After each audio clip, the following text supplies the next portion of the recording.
Today, we are going to talk about how to find rest in God and resting in His love, how to find peace of mind using scripture, because it's hard.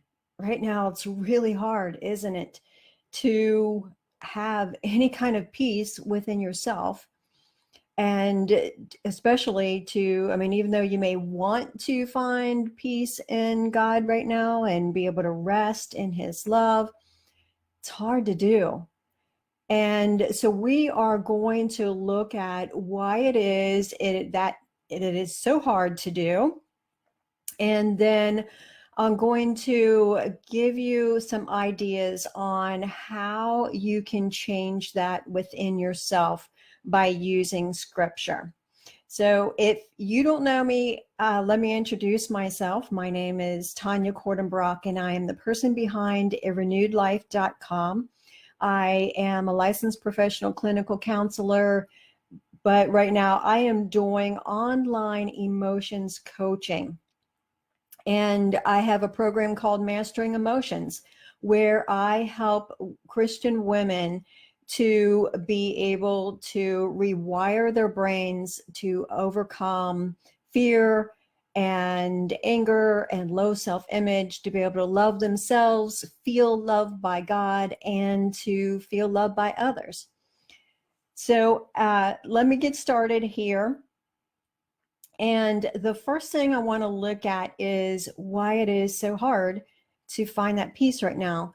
Because, I mean, we want to, right? Especially as Christian women, we want to be able to be, have that confidence, that faith that God can, that He's in charge, that He has got everything under control and everything is going to be okay.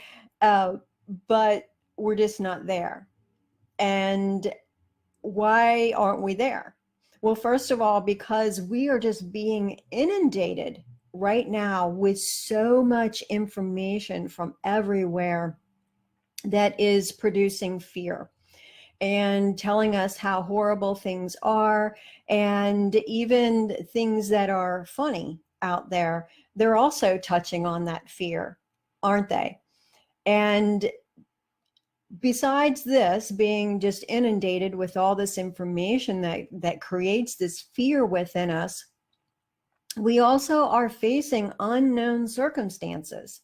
We have never had a pandemic in our lifetime. We don't know how this goes. We don't know how to behave, and it's a really big shakeup. It's changes that have occurred very, very rapidly, and where everyone is from day to day just like, oh my goodness, what are we doing now? Or what are we doing now? And how am I supposed to adjust to this? How are we going to even survive?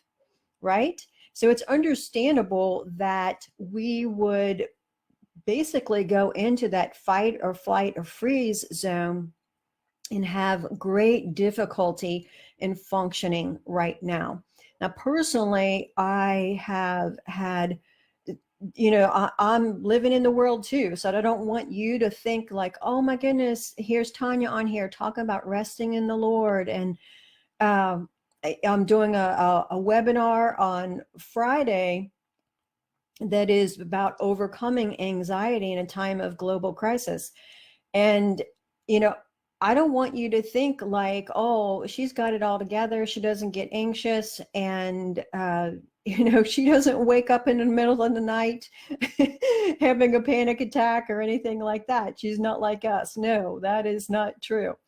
But I want to share with you out of my knowledge from what I've been teaching women over the years, what has worked, but also what I practice in my own life. So this is going to be very personal. And so besides what is going on around us, okay, that obviously would produce anxiety, right? And make it difficult to be at peace. But there's something else that's going on here, and that is us. It can feel like, well, I'm not resting in God because, well, where is God right now? It can seem like he's so far away or he's hard to find, but God is not like that. So what is really going on, though, is we have not trained ourselves. We haven't renewed our minds. We haven't trained our bodies to rest in the Lord.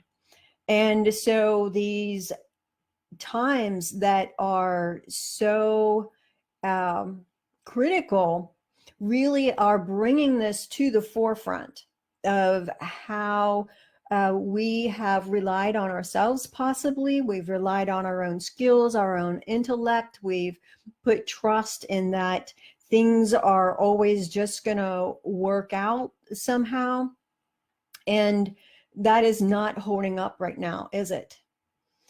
Now let's move into looking at, I want to share with you some of what I have been doing.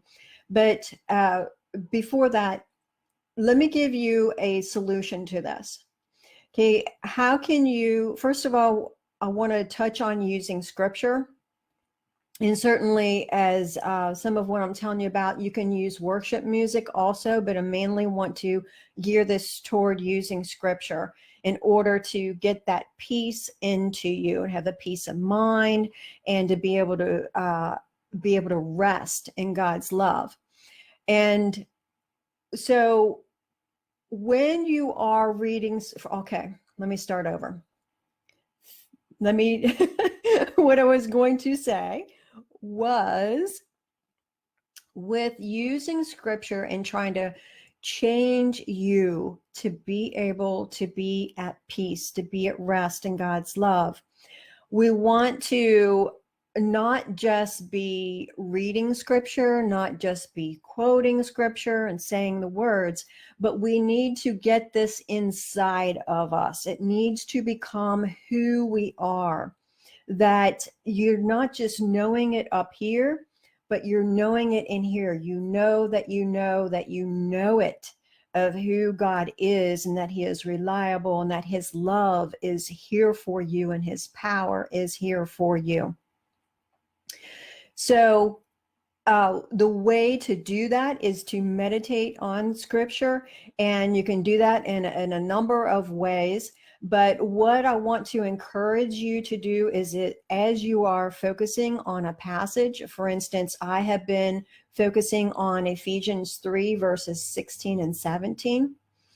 So what you want to do, though, is to be thinking about it mentally, for sure. Think about what each word means and why are these specific words being used and other words are not being used.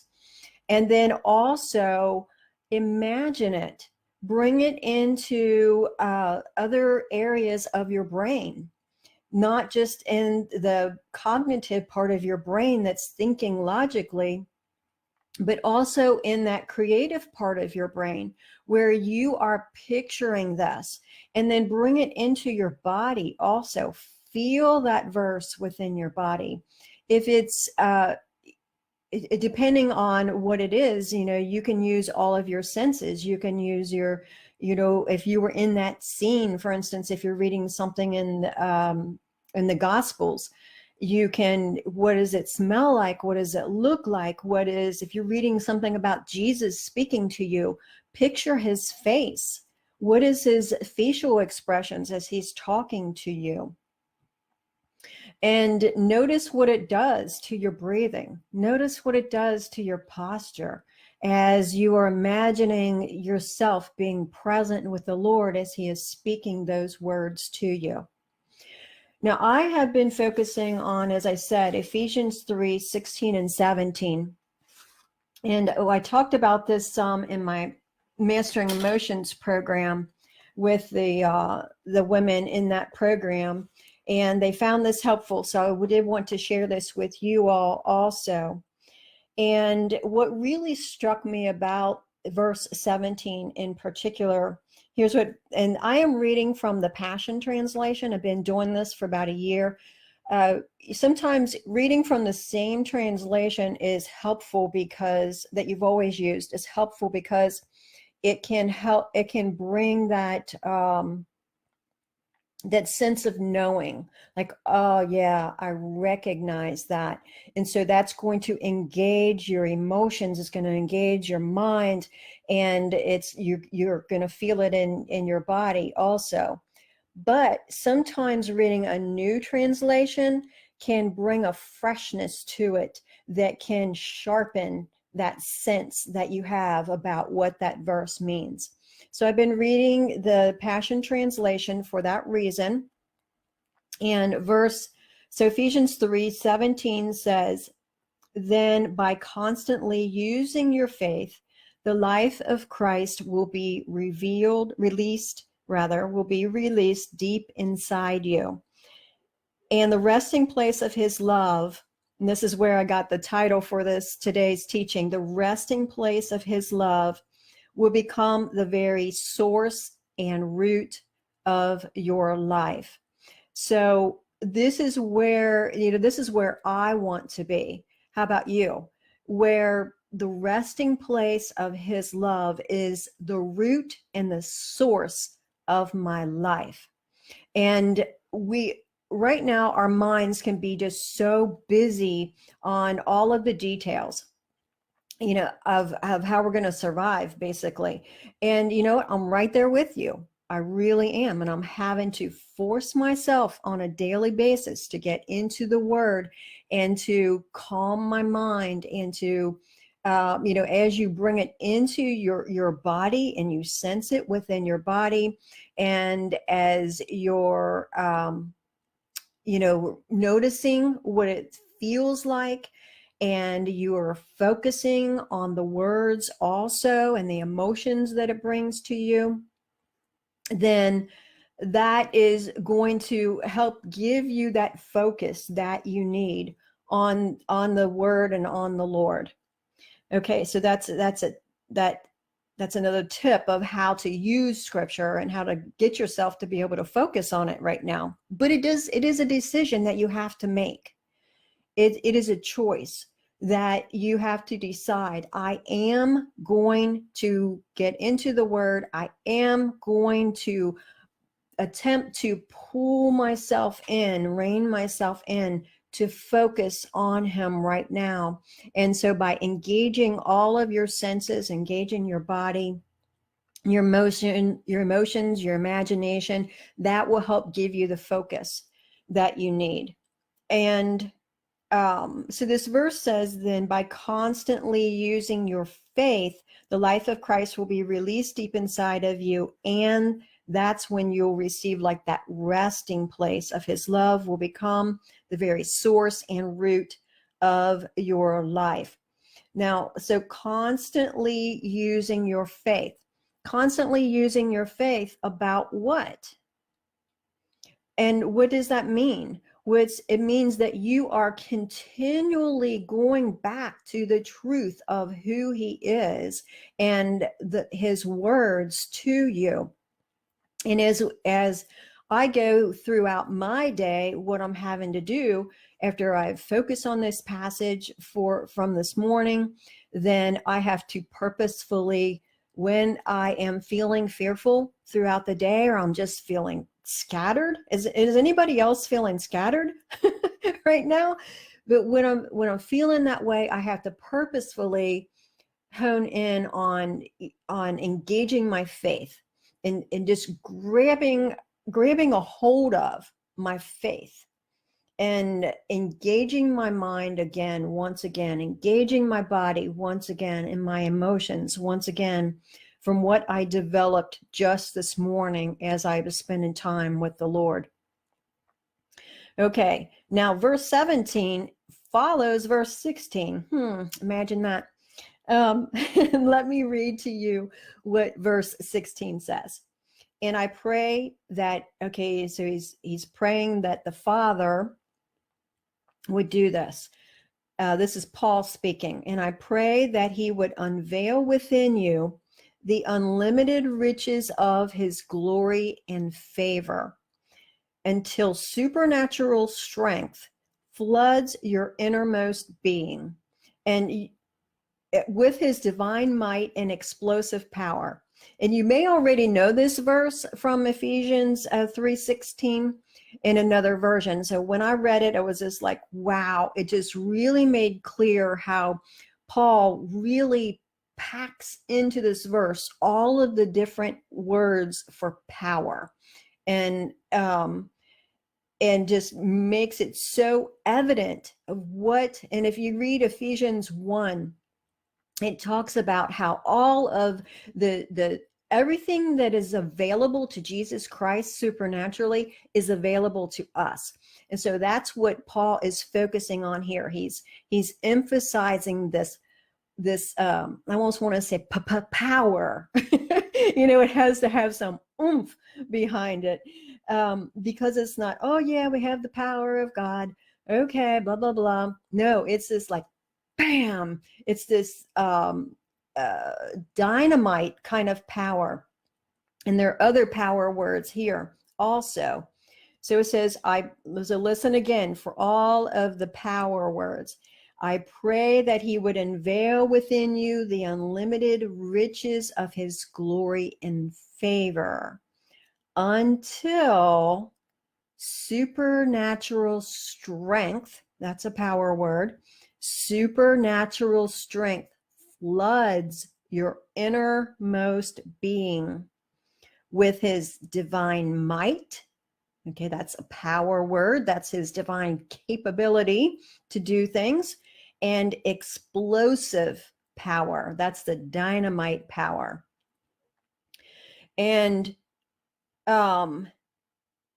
so when you are constantly, as verse 17 said, constantly using your faith on a daily basis so that that life of Christ is released in you, so that you have that rest, you can rest in his love, so that it is the source and root of your life, you're using your faith to go back and grab a hold of the supernatural strength that is available to you, that is residing within you. And you can pray throughout the day that God would reveal what is available to you, unveil it within your heart, what is available to you through his glory and his favor that he has to you. So he has this for you.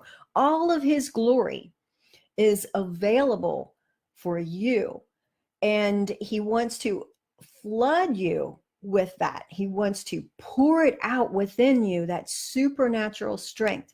So as you go about your day and you feel shaky, then purposefully grab a hold of your faith and practice it.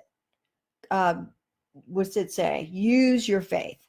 So grab a hold of your faith of, I have this supernatural power within me.